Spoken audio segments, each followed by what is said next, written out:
Hello friend, स्वागत है dream job अड्डा एजुकेशनल यूट्यूब चैनल पे। इस वीडियो में हम मध्य प्रदेश रेडियो ऑपरेटर का क्वालिफ़िकेशन क्या हो सकता है इसके बारे में देखेंगे। बहुत सारे बच्चे हैं आईटीआई के, जो इलेक्ट्रीशियन ट्रेड है और भी ट्रेड है, जिनको लेकर डाउट बहुत ज़्यादा है कि हम एलिजिबल है या नहीं एलिजिबल है। उन्हें एग्ज़ाम दे दिया, नंबर भी अच्छे खासे। तो इस वीडियो में हम देख लेंगे कि कौन कौन सी ब्रांच है जो एलिजिबल है। तो यहाँ पास आप देख सकते हैं रेडियो ऑपरेटर का इस साल का क्वालिफ़िकेशन का दिया है। हालांकि इस साल क्वालिफ़िकेशन में कुछ अच्छे से नहीं दिया इन्होंने, बस थोड़ा सा दे दिया है। बाकी हम और भी देख लें कौन कौन सी ब्रांच एलिजिबल हो सकते हैं। देखिए, सबसे पहले इन्होंने क्या कहा है कि मान्यता प्राप्त किसी मंडल या संस्था से उच्चतर माध्यमिक में यानी कि 10+2 में, यानी कि 10+2 करना चाहिए। इसके साथ ही मान्यता प्राप्त किसी भी पॉलिटेक्निक संस्थान या कॉलेज से, विश्वविद्यालय से, आईटीआई से, इलेक्ट्रॉनिक्स ब्रांच में, electricals and hardware, computer hardware application में नहीं, ठीक है। टेलीकम्युनिकेशन, इंस्ट्रूमेंट मैकेनिक, सूचना प्रौद्योगिकी इंजीनियरिंग में 2 वर्ष का डिप्लोमा होना चाहिए, ठीक है। कितना होना चाहिए? 2 वर्ष का डिप्लोमा। इसके बाद लिखा है कि इन पदों पर प्रथम चरण में ही अलग से तकनीकी परीक्षा ली जाएगी जिसके लिए। तो यहाँ पास आपको क्लियर समझ में आ रहा होगा कि कुछ खास अच्छे से दिया नहीं, एक्सप्लेन नहीं किया कि कौन कौन से एलिजिबल। उसने बस कहा 10+2 में इस ब्रांच से होना चाहिए और 2 वर्ष का डिप्लोमा होना चाहिए, ठीक है। नीचे देखिए, यहाँ पास शैक्षणिक अर्हता के लिए एक चीज़ पॉइंट और दिया है। इस पॉइंट को भी आप पढ़ सकते हैं कि शैक्षणिक अर्हता में कोई छूट नहीं दी जाएगी, ठीक है। जो भी आपकी क्वालिफिकेशन, इसमें कोई छूट नहीं जाएगी। लेकिन यहाँ पास किंतु शब्द लिखा है, ठीक है। किंतु अपवादित मामले में समिति नियुक्त प्राधिकारी की सिफारिश पर किसी ऐसे अभ्यर्थी को अर्ह मान सकती है जिसके पास यद्यपि इस खंड में विहित अर्हता में से कोई अर्हता न हो, किंतु जिससे अन्य संस्थाओं द्वारा संचालित परीक्षा ऐसे स्तर पे उत्तीर्ण हो और समिति की राय पे अभ्यर्थी को परीक्षा चयन में के लिए पात्र समझती हो, ठीक है। तो इस पॉइंट को आप देख लीजिएगा। इसका मतलब साफ सा है कि अगर हमने जो भी इन्होंने अपना क्वालिफिकेशन में है उसमें चीज़ें नहीं दी हैं, कोई और भी ब्रांच है, कोई और चीज़ें हैं, यदि वो नहीं दिया है और संस्था जो इनकी समिति है वो इस बात को मानती है कि हाँ वो एलिजिबल हो सकता है, इस लेवल में कोई और जैसे एग्ज़ाम है वो अगर इस डिग्री को मानते हैं तो वो एलिजिबल। तो देखिए, यहाँ पास क्लियर नहीं कहा गया है कि कौन कौन से एलिजिबल है। तो मैं आपको 2020 के नोटिफिकेशन में वहाँ डीपली बताया गया था क्या क्या एलिजिबल है, ठीक है।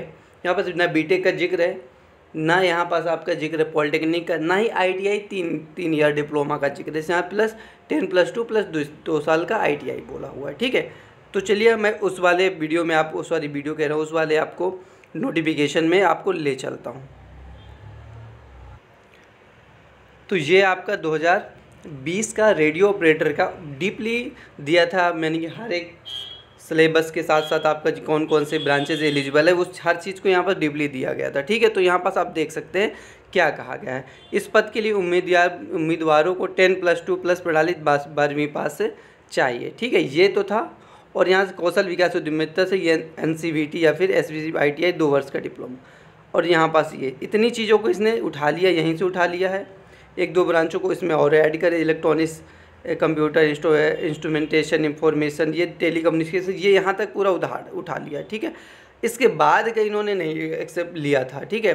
तो यहाँ पास देख सकते हैं आपके कौन कौन सी बाद में एलिजिबल है। इनमें देखिए कौन कौन सी डिप्लोमा की बात करें, आईटीआई में कौन कौन सी ब्रांच एलिजिबल है। आईटीआई में कौन कौन सी, ये 7 ब्रांचेज अगर आईटीआई में किया है आप लोगों ने, आईटीआई में इन 7 से आपने किया है तो आप 100% एलिजिबल हैं, ठीक है। जैसे इलेक्ट्रॉनिक मैकेनिक्स से, यदि आपने इलेक्ट्रॉनिक मैकेनिक्स से किया हुआ है आईटीआई तो आप एलिजिबल है।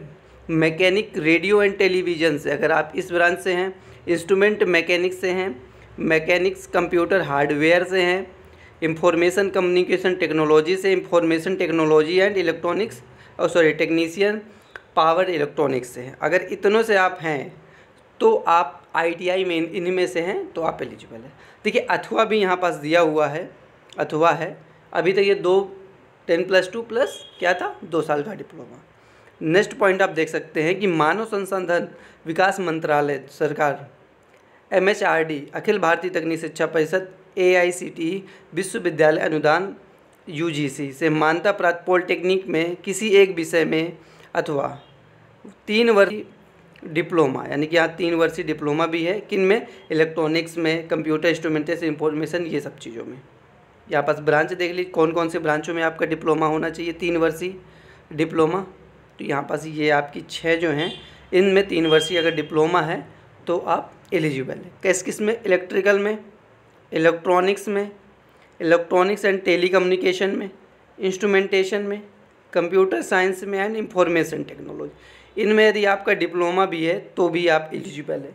ऊपर वाला ITI था, यहाँ आपका डिप्लोमा है इन सब चीज़ों में तो भी एलिजिबल है। अब देखिए नेक्स्ट हम देखते हैं, यहाँ पास देखिए 1 मिनट, ये देखिए यहाँ पास आपका अगला आ जाएगा बीटेक के लिए, ठीक है। इलेक्ट्रॉनिक्स, ये इन 4 वर्षीय का डिग्री जो है बी या बीटेक हो, किन किन में? इलेक्ट्रॉनिक्स, कंप्यूटर, इंस्ट्रूमेंटेशन में इसमें ब्रांचेस दी हुई हैं, ये इन्होंने 5 ब्रांचेस दी हुई हैं। इलेक्ट्रॉनिक्स कम्युनिकेशन में हो, इंस्ट्रूमेंटेशन में हो, इलेक्ट्रिकल में हो, इलेक्ट्रॉनिक इंजीनियरिंग और कंप्यूटर साइंस, इन 5 चीज़ों में आपका बीटेक है तो भी आप एलिजिबल है। ये आपका डिटेल्ड दिया हुआ था। अभी वाला जो आपका नोटिफिकेशन 2022 वाला, वहाँ डिटेल्ड नहीं दिया हुआ है। इसी नोटिफिकेशन का ऊपर का बस उठा लिया है, यानी कि यहाँ तक इसी नोटिफिकेशन का आप देख सकते हैं कहाँ तक उठा लिया है, यहाँ तक उठा लिया है, बस यहाँ तक का उठा लिया है, बस हो गया। इसके आगे कुछ नहीं उठाया, आ और बा को हटा के बस इतना ही कर दिया है, ठीक है। तो बाकी इन सब चीज़ों में आपका अगर बीटेक या डिप्लोमा भी है तब भी आप लोग एलिजिबल है। आप वहाँ पास देख के कन्फ्यूजन में मत आइएगा, ये 100% एलिजिबल है। लास्ट ईयर भी सब कुछ हुआ था। तो ये वीडियो थी, यदि वीडियो पसंद आए तो चैनल को सब्सक्राइब कीजिएगा, वीडियो को लाइक और शेयर करना मत भूलिएगा। और हम लोगों ने एक कट ऑफ के लिए भी रेडियो ऑपरेटर के लिए बच्चों के लिए बनाई हुई है। तो यदि आप ये वीडियो को देख रहे हैं तो कमेंट बॉक्स में अपने कितने नंबर पे आप क्वालिफाई हुए हैं, कौन सी कैटेगरी से क्वालिफाई हुए हैं।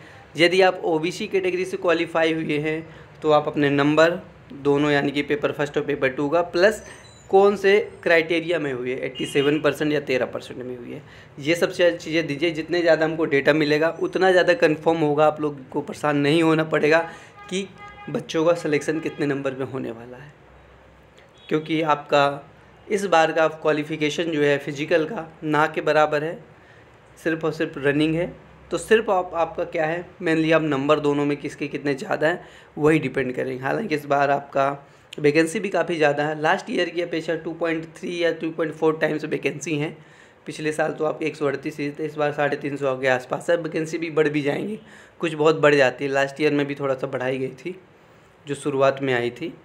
तो चलिए ठीक है, वीडियो पसंद आए चैनल को सब्सक्राइब, वीडियो को लाइक और शेयर करना मत भूलिएगा। Thank you.